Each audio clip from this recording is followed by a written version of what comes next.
আসসালামু আলাইকুম বন্ধুরা, আশা করি তোমরা ভালো আছো। তোমাদের দোয়াতে আমি অনেক ভালো আছি। চলে এলাম একটা নতুন ভিডিও নিয়ে। ভিডিওটা যদি ভালো লাগে লাইক করে সাথে থাকবে।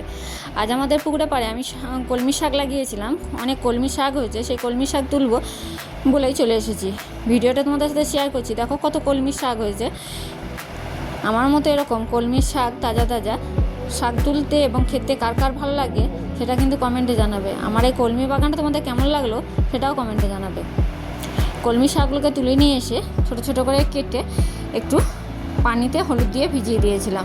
বর্ষার সময় অনেকে শাক খেতে চাও না, যদি এইভাবে হলুদ দিয়ে ভিজিয়ে দাও বা চেলে নাও তাহলে পোকা মাকড় বেরিয়ে যাবে। তোমরা যদি এই টিপসটা ফলো করো অবশ্যই উপকার পাবে।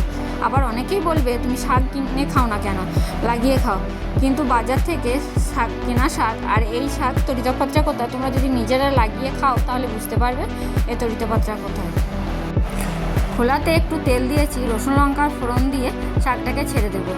ছেড়ে দেওয়ার পরে একটু নুন, একটু চিনি এবং হাত ধোয়া একটু পানি দেবো। আর কিচ্ছু লাগবে না। সাদা মাটা রান্না করব, একটু ভাজা ভাজা করব, ব্যাস। আর কিচ্ছু লাগবে না এতে। দেখো কত সুন্দর হয়েছে।